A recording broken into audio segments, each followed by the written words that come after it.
Ujú. ¿no? Que dice Venga. que lo bueno y lo malo ya pasó, ¿no? O que ya pertenece a otra época. Estaba escuchando a un arquitecto que ahorita se encarga de, más en torno a la reflexión crítica, ¿no? De la arquitectura. Pero él comenta que la historia no existe, ¿no? La historia más bien la han puesto al servicio de la tendencia comercial, ¿no? Pero dice el pasado es el bueno. Y si en el pasado estuvo la idea de lo bueno y lo malo, lo pasado lo puedes traer al presente, pues, o sea, si no existe la historia, ese pasado sigue siendo presente también, ¿no? O sea, no, porque la cuestión del tiempo histórico, o sea, decir que, por ejemplo, ahorita estamos en el posmodernismo, eso es un término que va condicionado a la parte histórica, ¿no? Pero, por Mm. ejemplo, pensar que en el pasado estuvo la idea de lo bueno y lo malo en el arte, pienso que no queda, Mm. no hay por qué invalidar que en este tiempo también pueda haber lo bueno y lo malo en el arte, o que alguien pueda juzgarlo en ese sentido sin, Ah, absolutizándolo también. O sea, es que, pienso, por o sea, ejemplo, yo ajá, creo que sigue existiendo las dos cosas. Lo que creo es que ya varía de persona en persona. O sea, yo no estoy diciendo que no existe lo bueno y lo malo. Lo que pasa es que ya, eh, ¿cómo te diré? Por decir, hablar en términos de lo que, con la introducción que yo hablaba del arte de lo feo, o en la cuestión de los vicios y las cuestiones estas de los placeres mundanos y todo esto, del de Braille, eso eran como términos o categorías estéticas antiguas, pero ya varía, porque por decir, para algunas culturas ya es común o es bueno el beber, es parte de su cultura. Entonces, para ellos ya no cabe, no entraría dentro de lo feo o en la estética de lo feo el alcoholismo, por decirte algo. ujú. Entonces, a lo que me refiero es que ya no podemos hablar de lo feo, de lo bello, en ese término, en ese sentido, porque ya para cada persona, cada individuo sería diferente. No podrías tú decir que esto es feo y que esto es bueno y que esto es malo, porque para mí va a ser bueno, para ti va a ser malo y así va a variar. Por decir, yo tenía cuando entré a la facultad un concepto muy diferente de muchísimas cosas, pues que en la facultad te vas como descubriendo que existen otras formas de pensar, ¿no? Y por decir, yo tenía una idea yo venía de ser deportista. Bueno, ya en ese entonces ya era alcohólico, ¿no? Cuando entré a la facultad, pero venía de una familia en donde era muy mal visto el alcoholismo, el fumar, el drogarse, todo eso era como visto muy tabú, ¿no? Manejado muy como algo muy malo, pues, muy, muy pésimo, que esas personas eran terribles y estaban perdidas y no iban a hacer nada en la vida y cosas así. O sea, cuando yo me di cuenta al entrar a la facultad, también yo ya era alcohólico y fumaba, este, que, que no es tanto así.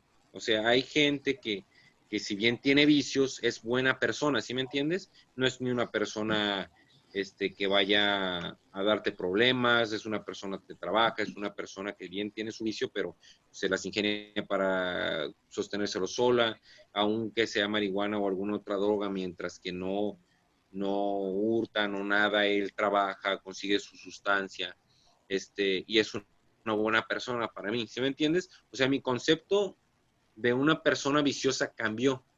Pues relativizó, ¿no? Sí, porque yo Sí. estoy también de acuerdo que pueden existir esas nociones en tanto sean como la manifestación de una estructura personal, ¿no? Digamos, y no la Como colectiva. imposición, la imposición totalitaria, pues en eso sí me parece como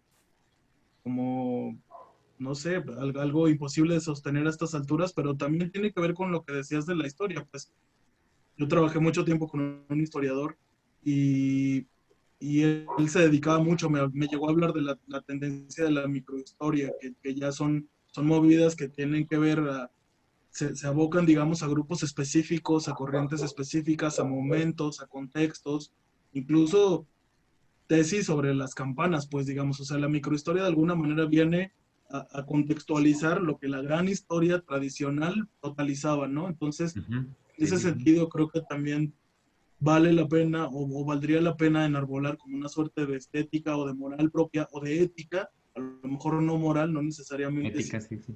sin Ujú. la cuestión religiosa, pero una ética propia, pero evidentemente pues en vista en el contexto como de lo subjetivo que puede ser para cualquier otro, como decía Chuy ahorita, pues.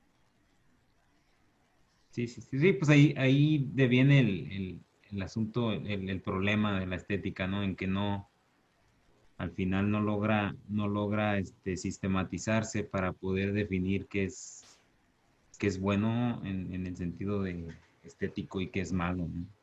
Es lo complicado de ahí de que no se puede programar, pues, ¿no? En ese aspecto. No, es que la estética va a variar conforme pasen los años, va a cambiar, es cambiante, es como, no sé, el lenguaje, es algo que se va modificando y no tiene por qué ser estático. O sea, no, imagínate a nuestros futuros descendientes que sigan teniendo como los mismos costumbres y las mismas cosas que nosotros, pues obviamente no, porque su realidad será diferente, como puede ser Claro. un futuro en el que todo sea robotizado y así súper tecnológico y la chingada, o pueden venir como les decía, una distopía, o sea, que regresen a ser más arcaicos que nosotros, ¿no? En un futuro, que la civilización se vaya al carajo y de repente ya tengan unas costumbres como más de cavernícola que de persona de estos 2000. O sea, eso no, eso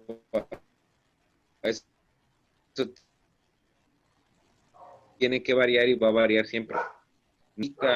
Todo va cambiando, todo es movedizo.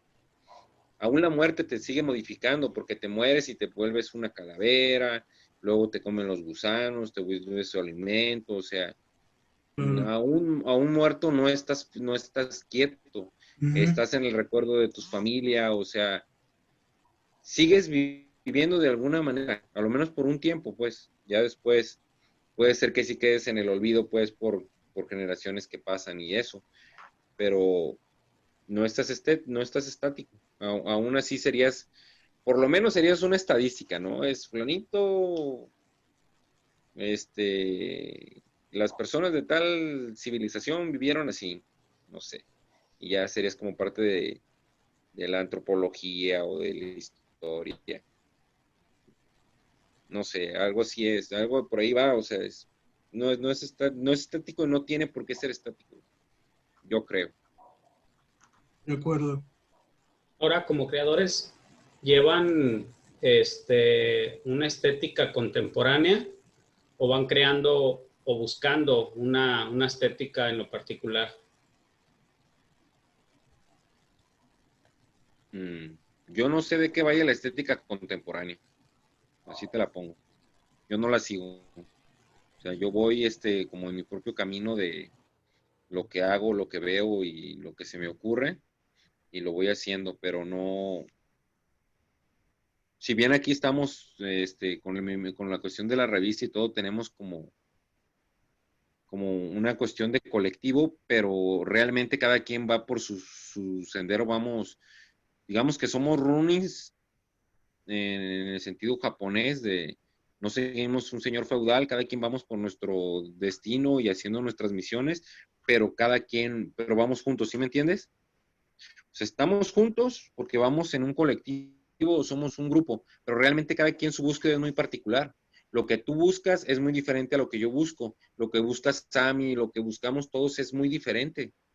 Y no, por más que nos empapemos y convivamos y tengamos como afinidad y cosas que se semejan, pero yo siento que cada quien va en su búsqueda. Aún nosotros que somos un grupo, no creo que vayamos en el mismo camino estético, nosotros no. Yo no sigo el camino estético actual y de hecho no sé cuál sea como la estética actual. No sé, no la identifico. No, la verdad no sé, no sé.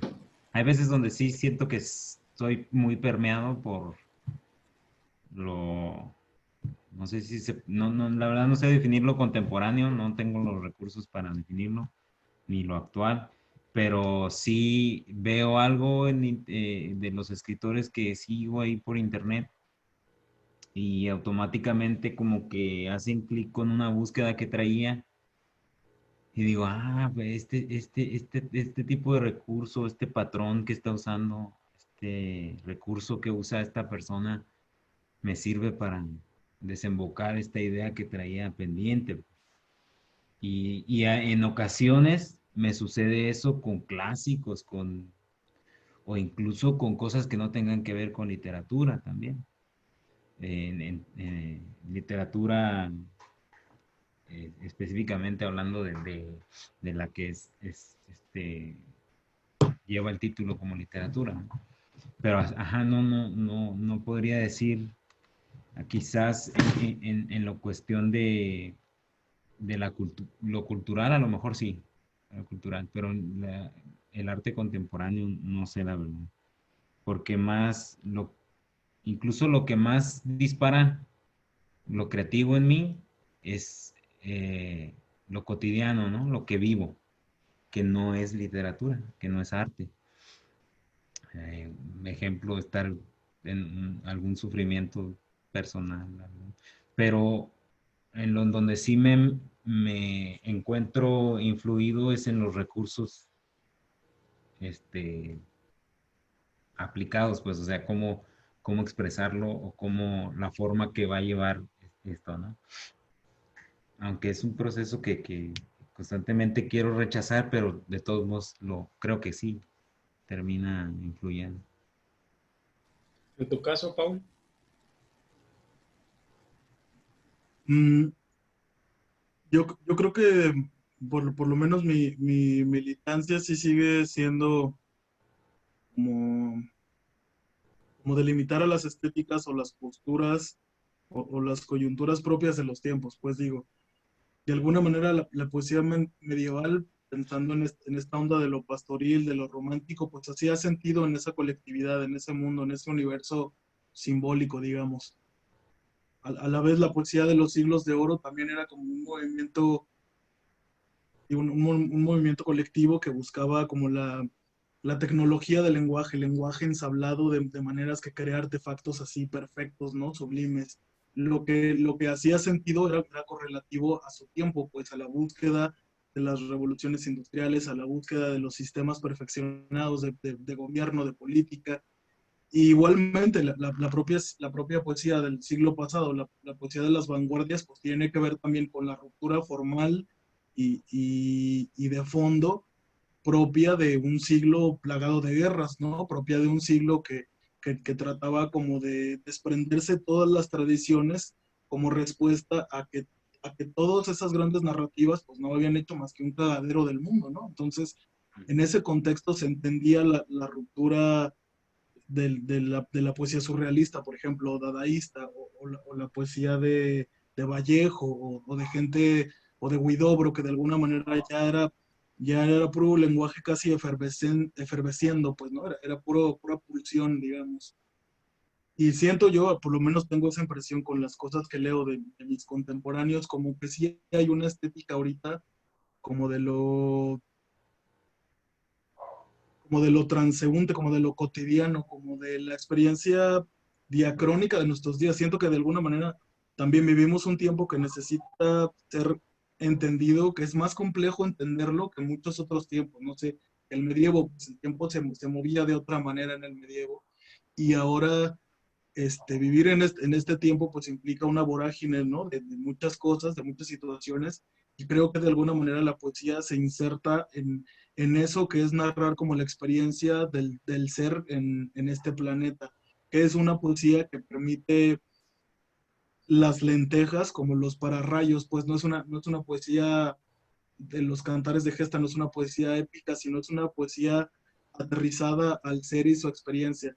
Estoy pensando en poetas tan cercanos para nosotros como lo puede ser Julián Herbert, el mexicano, pero también como lo puede ser Anne Carson, por ejemplo, que le acaban de dar el Asturias, y que tienen que ver los dos con esa narrativa y de la noción del tiempo, pero también de la experiencia propia en el mundo. Entonces me da la impresión como de que hay una cierta estética de poética, como de la exploración para entender el mundo, para entender el tiempo, a partir de lo propio, pues, de lo filtrado, de lo sensible, de lo racional que uno puede experimentar en el mundo. Pero, digo, esto se volvería otra vez muy hegemónico, ¿no? Y lo hegemónico, pues a mí no me resulta divertido, ni interesante, ni estimulante. Entonces, creo que de alguna manera, si esto se vuelve una estética, pues evidentemente va a resultar otra que se pelee con ella y que va a terminar siendo el mismo movimiento del tiempo, ¿no? Que lo ha sido como en toda la historia, pues una suerte como de ir y venir, de desprenderse y apropiarse de recursos y de movimientos y de imágenes, pues. Sí, me llamaba la atención lo que comentabas hace rato, de que vivimos en una generación muy, muy rápida, todo es fugaz, con las redes sociales, con el internet, con los TikTok, con toda la información, es cierto, es muy rápida, pero sí me hacía el contraste y caigo en cuenta lo que ven más o menos el panorama en general, tengamos o no conciencia de si hay una estética actual o no, pero sí coincido precisamente en que los autores están escribiendo no sé si poniéndole un freno a todo a la percepción de lo inmediato, como darle un respiro, un freno, espérame, estoy viviendo esto, si así en las redes estoy en chinga con esto, pero en el texto, espérame, deja respiro poquito y te vas a la situación del jardín, por decirlo así, ¿no? O la situación según lo que estés viviendo, ¿no? Igual te vas a las cuatro paredes y ya te vas más a lo interno. Creo que sí hay un hambre por tragarse todo lo contemporáneo, pero creo que hay una necesidad por ponerle un poquito de pausa, un poquito de atención más hacia adentro, hacia lo propio, hacia la vivencia. Sí, curiosamente, decías a mí acerca de lo cotidiano. Traigo unas lecturas ahí ya de hace ratillo y estaba cayendo un poquito en la conciencia precisamente de que esas lecturas, que a veces son muy variadas, de alguna manera se relacionan en esa cotidianidad. O sea, que van de lo cotidiano, van de lo bueno, no, iba a decir extremadamente cotidiano, pero no, es tan absurdo, pero sí de lo muy particular, vaya, de lo que te está pasando en este momento, muy en particular, ya no, exaltándolo, decías, ya no en una forma de las gestas o de las épicas, sino un poquito bajando cierto ritmo a esta vida acelerada en la que llevamos, ¿no? No sé hacia dónde nos vaya a llevar esto o la estética hacia dónde esté mirándose, hacia dónde vaya. No tengo idea tampoco qué vaya a suceder con esto, pero suena interesante ver. Se podrá hablar de tendencia en eso? Pues yo creo que sí, ¿no? A fin Sí. de cuentas, después eso dará la tendencia, dará la estética, ¿no? Quien le Porque toque determinarla. sí, porque por ejemplo, hay un poema que me gusta así, pastoril, que digo, yo quisiera escribir eso, o sea, está bien machín, o sea, dices tú, por donde te lleva a escribir eso es otro nivel, te lleva a otros rumbos, pues que no puedes experimentar con cómo escribes, eh, como lo que tienes a la mano, pues, ¿no? Y como que siento que dentro de uno juzga una tendencia de que dices, tienes que ser genuino o buscar ser genuino, pero eso genuino, todo el mundo piensa que es genuino desde esa perspectiva. Bueno, es en un sentido, pues no que todos sean igual.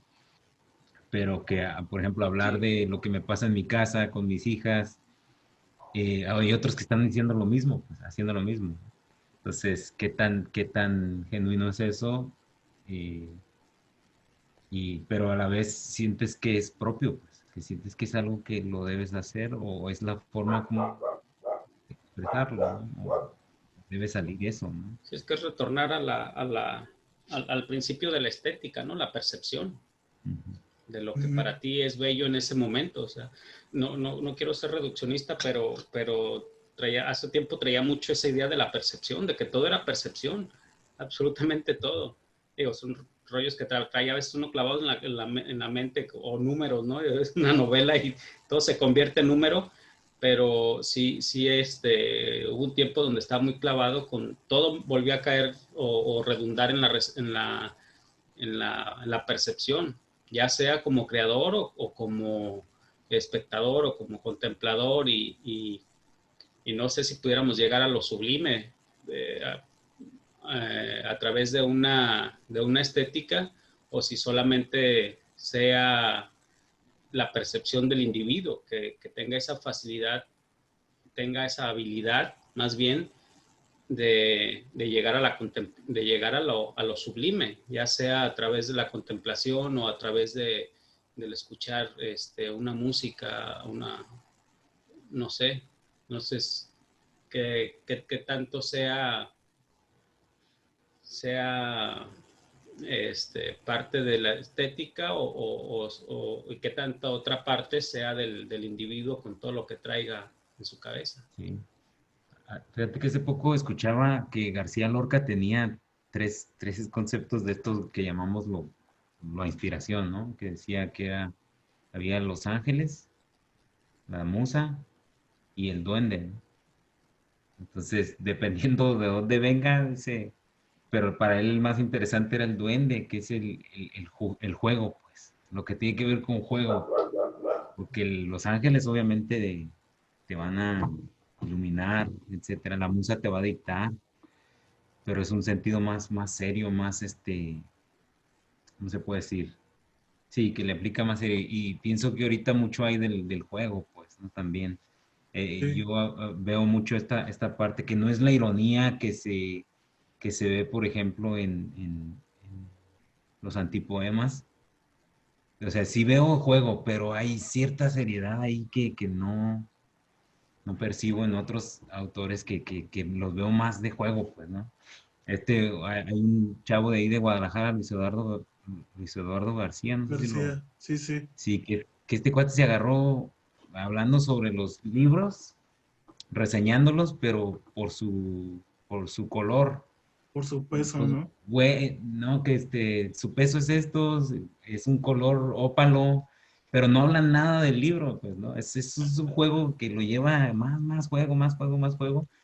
Y pienso que también por ahí va, o sea, en un sentido sí es hablar como de las experiencias reales, digamos, o que percibimos para reales, pero también veo otra tendencia ahí al juego constante, ¿no? Que parece más como de niños, ¿no? De que no tiene por qué decir nada, simplemente con que me divierta pateando un bote, ¿no?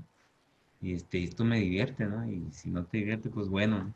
Y así a veces veo ciertos autores que se me hace interesante, que también vaya esa partecita así, ¿no? Que no, quizás en un tiempo también se hizo, pues, ¿no? Es que también eso está bien interesante porque de alguna manera esa onda, ese pedo es el resultado como de que la revolución, si lo pensamos, o sea, los poetas de la revolución ya pasaron y las revoluciones ya pasaron y de alguna manera el mundo, a pesar de lo revolucionado, no se revolucionó en ese sentido que se buscaba, ¿no? Casi en todos los lugares del mundo ya la revolución sucedió y no terminó por ser de alguna manera, esto es muy posmoderno pues, pero no terminó por ser solución de muchas cosas. Entonces, ante esa ausencia como de grandes militancias, políticas, filosóficas, a lo mejor hasta estéticas, lo que queda pues precisamente es eso, ¿no?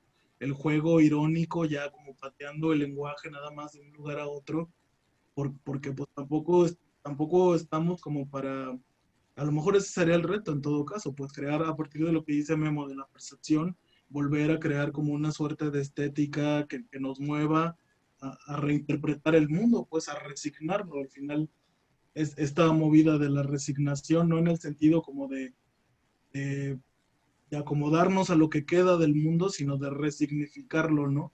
Y creo que en ese sentido la poesía es una de las cosas que mejor puede, que más potencia tiene como para resignificar, ¿no? Si construimos el mundo a partir del lenguaje y la poesía es como uno de los ejercicios más altos del mismo, pues entonces tendríamos que construir otra vez ladrillos a partir de versos que nos hagan sentido, que nos hagan lógico habitar en el mundo, ¿no? Llegar a lo sublime sí es una búsqueda personal. Yo sí lo siento así. Yo sí lo siento como una búsqueda, pero hay momentos que, que para ti combinan todo, ¿no? Te llevan a un momento de goce o ¿cómo se llama? De clímax, digamos, para no decir en términos de todo positivo bueno, que te llevan al clímax. Y son muy personales. Para una persona puede ser ver algún deporte, para otra persona puede ser, no sé, ver campeona de su equipo favorito, para otra persona puede ser una pieza musical, para otra persona una pintura, un libro. O sea, son muchas cosas que te pueden llevar a esta sensación de clímax. Pero yo siento que sí varía de persona a persona. Y en cuanto a lo que hablábamos de la estética de nuestros tiempos, pues es que alguien más vendrá y la definirá. Creo que a nosotros nos toca actuar en nuestro quehacer de crear lo que tengamos que crear y que alguien más venga y lo defina. Para eso vienen las generaciones posteriores, si es que hay generaciones posteriores, ¿verdad? Que esta pandemia y cosas que pasan, pues apuntan a que quién sabe si siga habiendo generaciones posteriores. Esperemos que sí. Ahora con los zombies y con las invasiones Sí, extraterrestres o sea, y todo esto en puerta ya. yo ya no estoy tan seguro que esto vaya a continuar por mucho más, ¿verdad? O sea, ya no me queda tan claro. Esto está que empieza, mi Chuy, usted no le tiemble. Falta un llegando. resto de cosas que ver. Oye, apenas vamos llegando, ¿no? Apenas No empiezan sé. las plagas, apenas se desata esto. Apenas está empezando el fin del mundo, ¿verdad? ¿Para qué te apuras? Sí. No, sí, güey, pero sí está cabrón. Está cabrón ver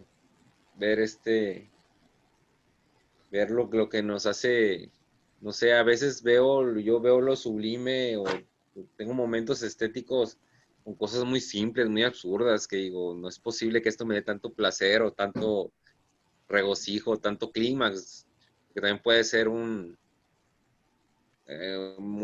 sensación de incomodidad, ¿no? Pero sí hay cosas que es como esta película de Zombieland que habla de disfrutar de las pequeñas cosas, ¿no? Hay cosas pequeñas en nuestro día a día que es la que que lo vuelve llevadero, ¿no? El estar vivo. Porque a veces ya es pesado. Tienes estrés, tienes compromisos, tienes que subsistir, tienes muchas cosas en qué pensar antes de pensar en ponerte a contemplar algo para llegar al momento del clima, ¿no? O sea, si tienes, más bien es algo que ocurre en el transcurso de que haces tus cosas. No es tanto que lo busques, pues.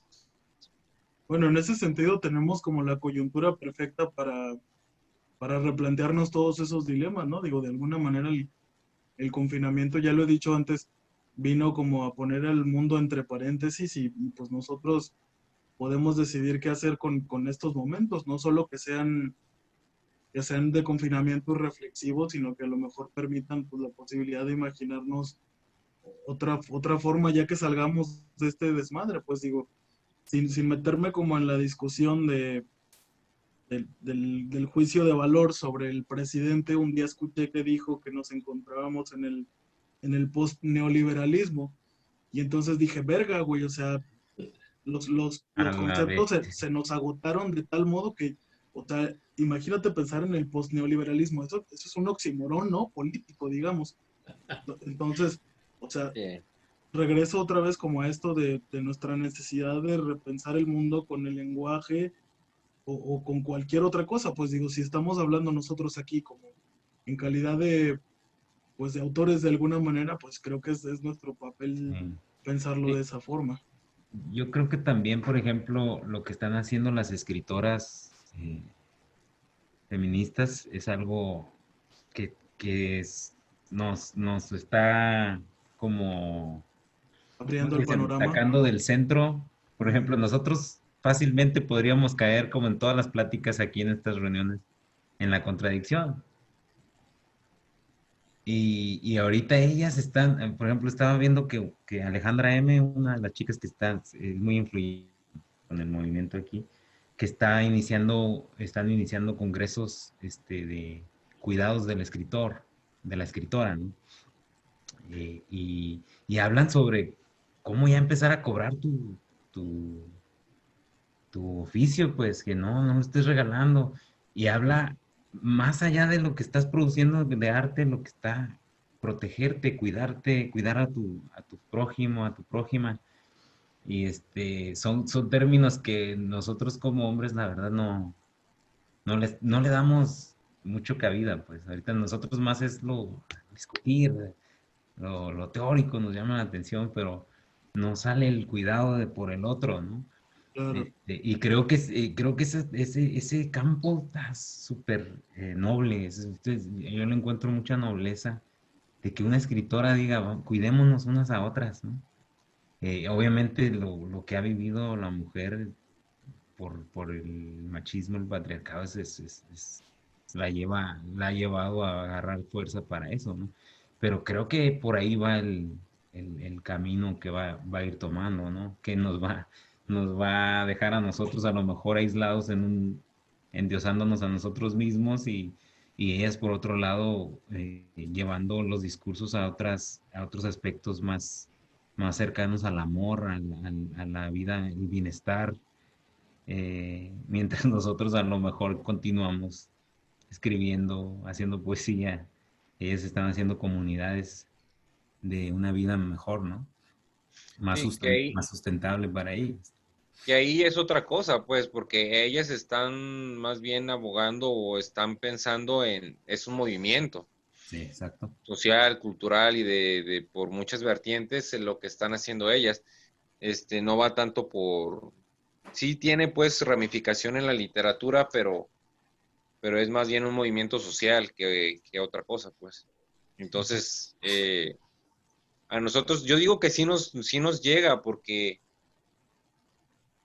como lo hablábamos el otro día, se modifica en mucho el cómo usamos el lenguaje.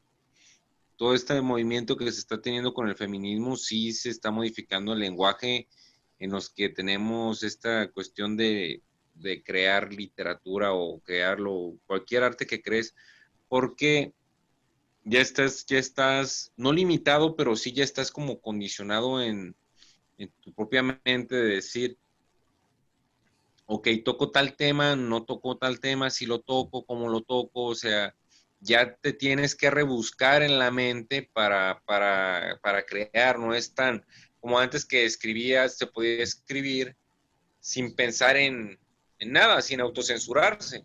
Era soltar lo que querías decir y vámonos. Ahora ya tienes este discurso que tienes como, lo tienes en la mente, ¿no?